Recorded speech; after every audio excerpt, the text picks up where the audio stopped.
did the client find you guys? It was a referral from clients that we had done 2 different transactions with, actually. And it seemed as though that there was no question that they were going to work with us. Certainly went through the process of asking all the questions and making sure that it was in line with what they were looking to do and timeline, but they just wanted kind of the ease of the stress-free, us coming in and doing our thing. And we created a priority list and a budget of what things were going to take place and making sure that the return on the investment made sense. With any house, the list could be really long, frankly, but some of the things don't make sense to do as far as in terms of getting it ready for listing. But what do you think was the biggest appeal for them working with Frost Home Team? It definitely is the ease. So price always matters, right? They certainly had a number in mind, and we actually hit it, so that's good. But it was definitely us coming in, taking over the process. They were moving out of area. I actually connected them with a lender that was able to help them purchase before they sold this house, which allowed us to come in and do our thing because they had kids and a dog and a cat, and having all that happen at the same time is really refinishing hardwoods with a whole family and pets is not ideal. The ease of us coming in and doing our thing with the resources that we have was most important, I think. What's the process like presenting the solution to the seller? Take us through, what that was like when you first showed up here. So I came through first, and I kind of had a priority list of just kind of the immediate things that I felt probably are going to make the list of things that we want to do before listing it. Some interior paint, definitely some exterior paint, some lighting, hardwoods. So that was one thing that I pushed really hard for, is to have the hardwoods refinished. Yeah, it looks awesome. But these were actually, George hasn't done a ton of them. It was pre-finished. And that's got a way harder finish on it. It's a factory finish, so it's way harder to do. So we were a little curious to see how it was going to come out, but gorgeous. Yeah. Most of the time, I think they'll compile a list on the spot and then bring it back and kind of get a general idea what's going to be the general prices for them, or just get an idea for it. And then certain things will get knocked down the list and lesser importance or higher price tag or something like that. Priority, yeah. Bigger impact items, because again, the list could be super long. Yep. But for this one, the exterior paint was in good enough shape, needed to be touched up. Absolutely. Though there were some spots. So that's one way, rather than repainting the entire exterior on a house's size. You can do touch up for 1/10 of the cost or even less. So. But we had to and paint is so tricky, so you have to color match it, but then you end up doing larger sections because it doesn't totally match. You can't just touch up like little nail holes. You have to do pretty much a whole wall. Paint is a pain. Take your paint and put it somewhere where it won't freeze. Label it. Oh, paint is such a pain. You never get it right. But it's probably the most impactful thing you can do. Yeah. So painting is like numero uno. Yeah. And flooring, I think. Yeah. And lighting. Exterior is a little more forgiving on the touch-up stuff, but the interior-wise, everybody keeps the paint from the previous owner, right? They just put it all in the corner and like, yeah, somewhere over in there's some paint, and it just, yeah. And then you end up painting whole walls to a corner or something like that. So paint is always it's a hurdle for sure. How do you balance get the most amount of money for the sellers, but at the same time, we want to attract as many people so that, it's going to get sold quickly as well. Like, how do you balance that? Taking it from the buyer's perspective, if they walk in and if the hardwoods weren't refinished, what price tag are they going to put on that? It's usually 2 or 3 times what it actually costs. So the ROI piece comes in. If we can get 2 to 3 times the actual cost, it makes sense to do. As long as the situation allows us to do that, right? If somebody lives in the property, sometimes certain things are trickier, but if the buyer is putting the price tag on it and it's significantly more than we can do, it makes sense to do, but still prioritizing the list. And sometimes it doesn't make sense to do it all because the buyer is going to come in and change out something anyway. Pretty complicated matrix. I would say her and Sally probably just have that kind of built into their brain at this point. But when you walk into the entrance, that's kind of like the biggest hit, right? The farther you get away from it, those things tend to fall down on the list, right? If there's a one bedroom that's farthest away that's got a few things, if whatever, something that needs to be fixed, it's going to be lower on the, and if we run out of time or money, then that just doesn't get done, and you stage around it. So what is the top 3 items that probably provides the best ROI? Paint, flooring, and then refresh if it's a kitchen or a bathroom, and not remodel, because that's usually will not get you your money back. But if it's painting a dated cabinet, changing out lighting or a faucet, even a mirror, those are pretty low cost but high impact changes. But paint, number 1, flooring is the other one. You take it from the perspective of a buyer, right? If a buyer is walking through, and we are very detail orientated, so we pay attention to a lot of things that maybe a buyer is not going to pick up on, and those things maybe don't need to be. But if it's opening the door like that, agents are going to be opening the door, and if that's their first impression, so that front, I think it's 11 seconds, the buyer makes their decision if they like the house or don't like the house in the first 11 seconds. So that front porch, front door opening experience is really important. So, but you have to also figure out does it make sense to spend more time, money, and energy to change something that maybe we would change if it was our house, but it's not going to make a difference for the buyer. They're not going to notice that. Yep. Just seeing it from the buyer's eyes as you walk through is part of the process, I guess. Yeah, and a lot of times the sellers will have, when doing the walkthrough, whether they're there or not, but there's things that they've recognized in their house, the whole time they live there, and like, oh, you have to do this, and we're like, you actually really don't have to do that. It may have bothered you, and it may bother the new buyer, but cost effect, not important. No, there's no recipe. You just got to be able to walk around and figure it out, and do that 1,000 times, and then Yes.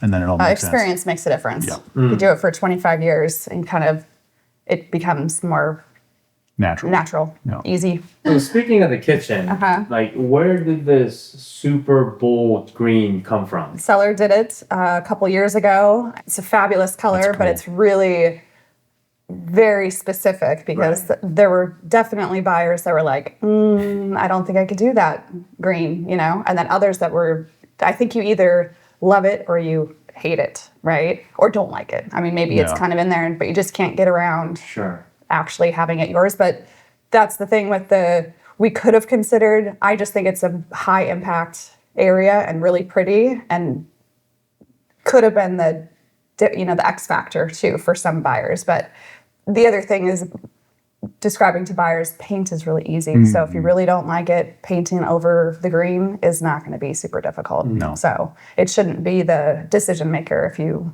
like the house or don't like the house. Tell us about the team, how it's structured, and just kind of like that journey of how you got to putting all that together. It didn't feel to me like they were just here to do a job. Like they're here because there's a relationship. Give us the whole behind the scenes on that. We'll have to start, I think, with Chad and Onel. Yep. They're the ones that do it.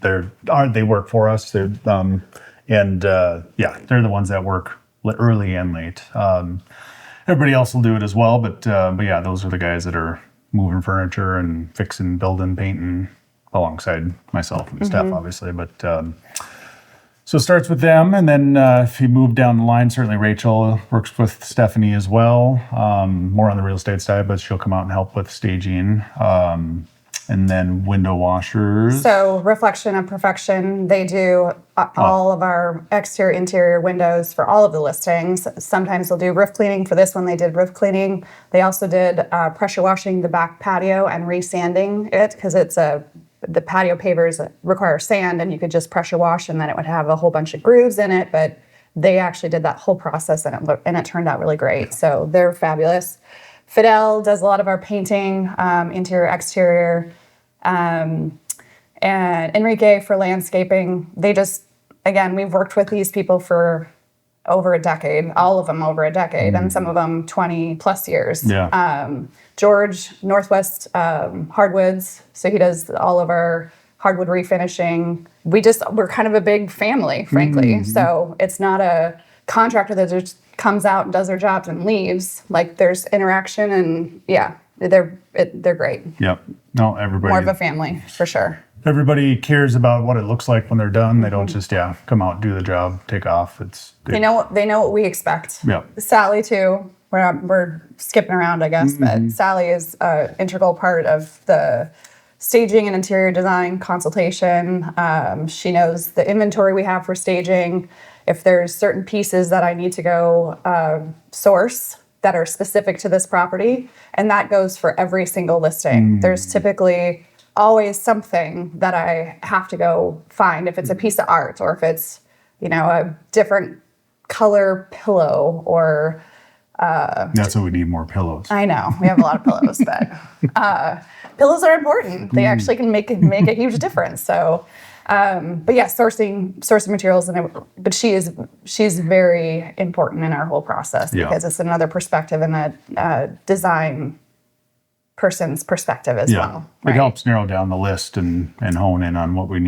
We have to reel her in a little every now and then. It's like, nope, we're listing this for sale. It's not you know what I mean? If you had a designer come in to design your house, got to scale it back a little bit because financially it doesn't make sense to get too into the weeds, right? Yeah. What were some of the challenges you guys faced with prepping this particular listing? I would say the biggest challenge, even from the staging and prep, is it's a 2001 house, so it's not new. There are aspects that feel really new, but there are also aspects that feel kind of dated. So to try to modernize it without having to change out, redo everything, right? I feel like was a kind of a balancing act, but certainly a fun one. So we made it more of the light fixtures in the front entry and the dining room are crystal and, intricate. So modern botanical it is. I don't know what that means, but how you are, talking to the seller, getting them, keeping them updated in the loop. What's that process like, kind of taking them through that waiting for something to come in process? So the first week we always have open houses on Saturday, Sunday. So it's definitely updating them after the open houses because they want to know the activity. Mondays we typically provide a listing update, so it's showings, obviously open house stuff, any feedback. And for this one, we had 17 groups through in the first weekend. Wow. Yeah, no, so it was very weird, and the other people said it too, that we didn't get an offer right away. So, but it was a change in the market and kind of buyers trying to figure out what this interest rate thing was going to do, and certainly things in the economy that made a difference of putting a pause for some buyers, I would say. But the feedback was great. The activity was great. But it was just providing them that it's good. Like, this is good. If we had 0 or if we had 1, then something's wrong. Like, that first week is the most telling. Yes, it is the most telling. So if there's a shift that needs to change or something, we'll know pretty much fairly quickly if something needs to change. But it's providing them updates on a regular basis, confidence stats. So if there's anything that goes pending, which there wasn't for a long time, actually, in any of the Uplands or even in this price point in North Bend. It took a couple weeks, and there were some price drops that happened as well, which also is telling to the buyer, so they get a little more patient about waiting. But there were like 2 or 3 buyers that were circling this property fairly early. And then all of a sudden, we got an offer, and then I went back to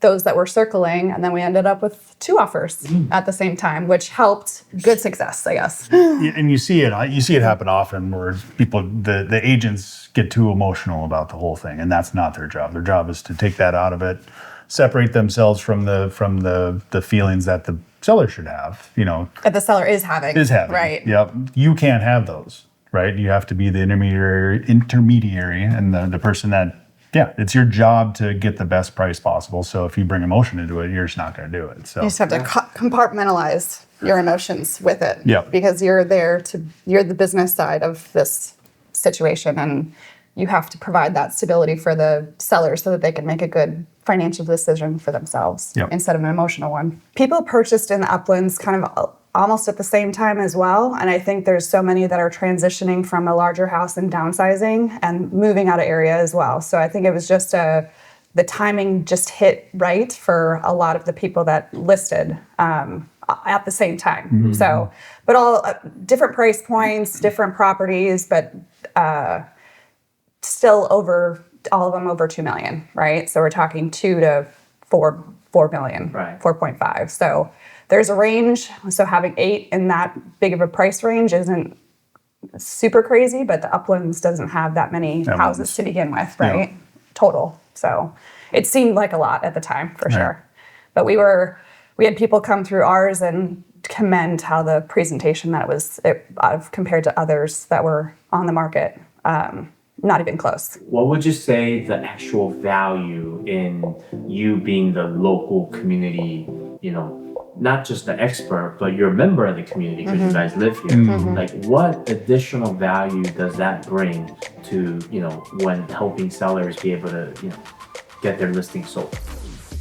I think just knowing the area. I mean, if you happen to, there's 1,000 different ways it could present itself, right? You happen across a buyer and they're asking questions about something, say they're everybody knows about the hiking in North Bend, but let's say they're hikers and they're like, oh, is there any hiking out here? And you name off 15 places you can go hike, and then boom, all of a sudden they love North Bend. So the schools, we know the teachers, we know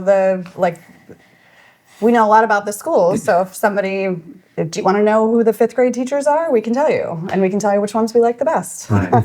We like them all. And we know the neighbors, frankly, for almost every listing. We either have already known the neighbors or get to know the neighbors through the process too. Right. And that's an important asset throughout the listing because they can let us know if there's something weird or off or whatever. Yep. The fountain was left on, or whatever. Yeah, again, it can present itself in the weirdest way, and there's 1,000 different ways it can. But you would never, the opportunity would never arise if you were not an area agent, right? Because you're just not going to be out there enough. Numero uno, our vans are running all over the place, so we stop by every listing multiple times a week just to whatever, spruce, blow the decks off, do whatever it is. They're the reasons are the possibilities are endless on how it'll present itself, but it does every single day. So, is there anything you would do different if we redid this listing, like turn the time back to July? Honestly, I don't think so. We always tend to do a little bit more than what the plan is, regardless. It's coming out of our pocket, but there might be little things here and there, right? Staging day. This one I think was staging days, but it was staging days. It was multiple days for this one, but anything our crew, so Steph, myself, Angel, and Chad, anything that we can get done on staging day, she just includes in the listing fee. So whatever we can get done, we'll always find more to do. Maybe replacing the carpet upstairs.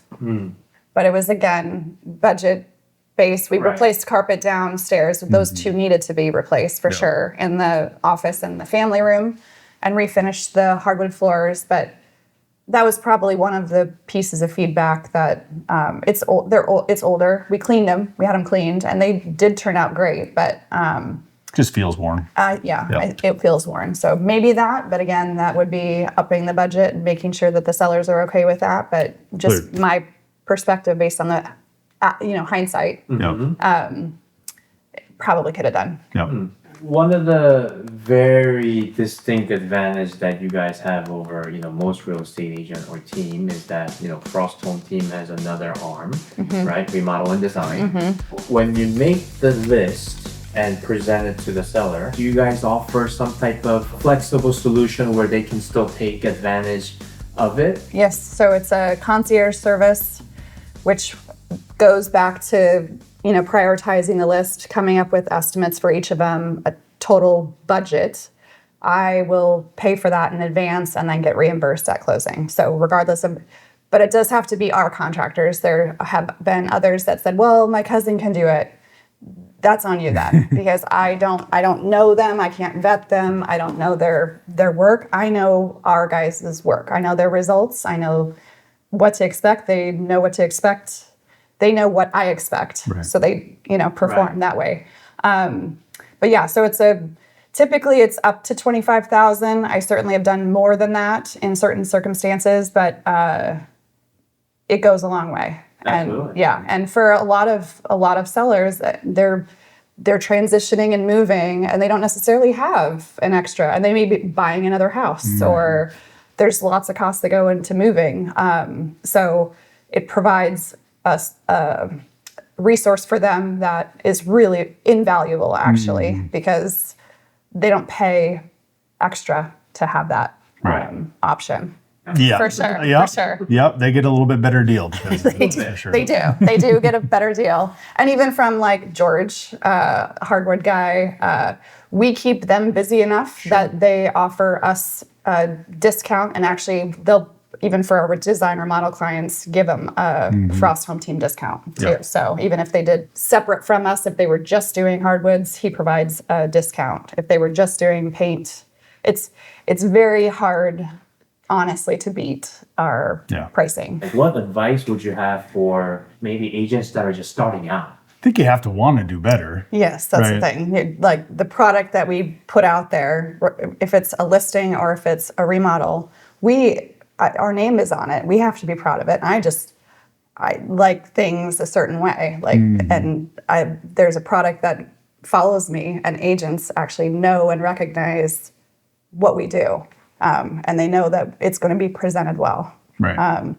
But so that's part of the motivation behind it, I suppose. As far as agents and getting started and so forth, it's most important to have a team. Even if they're not like on your team, you are loyal to those people. Find the people that work really well with you, Yeah. and provide those, because it's stressful for sellers to have to go find contractors. Yeah. Don't work with them. Find a good person and work with them on the price. Don't just toss them aside because you found somebody cheaper. No. You got to work with Huge them. mistake.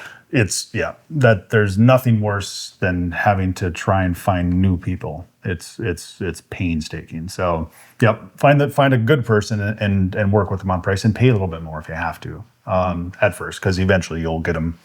They'll drop their price because they want to stay with you. And they also cater to you as far Yeah. as schedule. So even my landscapers, like, I was going to take some time off, but there was you and one other agent that I won't. Like, I will make it happen even if I'm taking time off. And that's important for us to keep things moving for everybody, right? For the seller as well. Timing is very important. And if you get delayed by even a few weeks or a month, that's a mortgage payment, right? Yeah. If they're not living there. So those sorts of things are, it's very, very important to find the right people Yep. and stick with them. How far out could someone expect if they're looking for like a decent remodel project right now? We're into 2026 for sure. So For sure. Yeah. probably March-ish time. Yeah. A lot of kitchen, bath remodels, open railing, Repipes. plumbing repipes. New construction eventually, once King County gets their stuff together, get permitting. So we are certainly keeping ourselves busy. At what point do we reach out? We're thinking about remodeling, because maybe does it help to reach out early because we can then get a budget and start like a savings plan or something like that? Do you have recommendations specifically for people that are interested in like doing some kind of remodel on when they should be reaching out? Still, even a year is not crazy No. because it does allow for us to give them a budget range. Like the estimate may have to change a little bit based off of material costs if it is a year later, clearly. Materials aren't going down. But coming up with a budget and also getting on schedule, frankly. If the contractor's any good, they don't have availability for months. No. So you're not gonna get a kitchen remodel done in a month. What advice would you have for someone right now? They are thinking about selling their house like next spring. What advice would you have for them? I mean, it is meeting with me to come up with a list of things that should be done or priority list. And if there's anything, for instance, we just met with another client yesterday that is planning for spring. Exterior paint needs to happen. Waiting for early spring to do exterior paint is tricky because the weather is not great. We had this happen with a client this year, actually. We had them paint in the fall last year for their May listing. So same thing for this scenario. We will likely have them paint in the fall because the weather is like... You get better weather. You get better weather. It's not hailing and then raining and then sunny, which is spring weather. That's very tricky to do exterior paint. Yeah. So meeting with someone to come up with a priority list and a timeline for those items is probably the most important thing. Okay. So that you don't get, and helping people. So these same folks, they're moving out. So figuring out where they're going to move and helping them find something. You're not going to find something typically like that. Rental housing in this area is tight as well. The inventory is super tight. So kind of having a plan, coming up with a plan is really important early.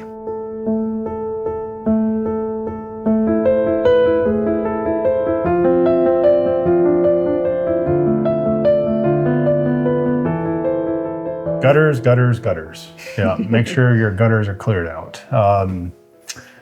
Water is the problem. It'll destroy, and you can usually see the signs, right? You get a little moss growing on your fascia and that kind of stuff on the roof. Water drips. It's holding water there, so you don't want any water to be static, whether it's on your roofing, siding, anything. So definitely clean the gutters out.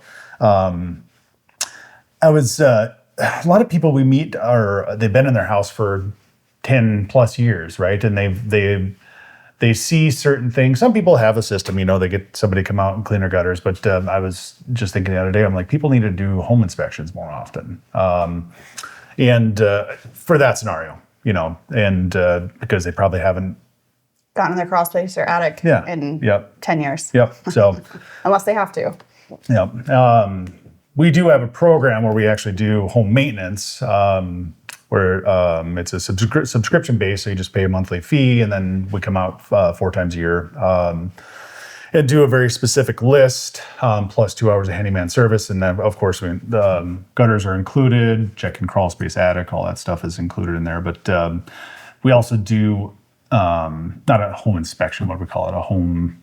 But it basically is. It's a home inspection just because I'm not a licensed home inspector, but I use a home inspection program and you get all the lists and the photos and that sort of stuff. So annually. So and you get one year. Every year. We do a home inspection every year, and that kind of just gives us a list because in that 2 hours of included handyman service, we can remedy those lists. So anyway, I was just thinking about, and yes, I drive around and I see water pouring over gutters, and I'm just like, it's causing problems. And we actually bigger problems than they think. We unclogged, had a client that had it was just dirt and stuff. Her actual drain line that goes to the city service was clogged, and that would have been a problem, huge problem this winter coming up. Water going back into the crawl space, if it's not going anywhere, right? It's going to pool around. It's going to find a way. It's going to find a way in spaces that you don't want it to be. Yeah. So for people that are potentially thinking about moving, what's the first step they can take to be able to connect with you? Reaching out, and then I do kind of initial walkthrough consultation. So it's giving them an idea of where the market is right now, figuring out their timeline, if it's now or if it's spring. Coming up, same thing, with a preliminary list of things. So they don't spend their money on something they don't have to, right? Yeah. But yes, reaching out to me for both on even the design remodel stuff. So if it's design remodel, Phil and I will both go. If it's for listing, it's usually just me initially. And then depending upon what their priorities are and their timeline, it's then bringing in people for staging interior design consultation, estimates or bids, to help us come up with a plan and strategy for. I met with somebody yesterday, and they're like, sometime in 2026, perfect. Then it allows for us to figure out an actual plan and strategy and a timeline for anything that needs to be done. So we're not racing or rushing, or you're not spending money on things you don't need to be spending money on to get it ready for listing. Multiple people, I think, are starting to learn that it isn't too early, and I wholeheartedly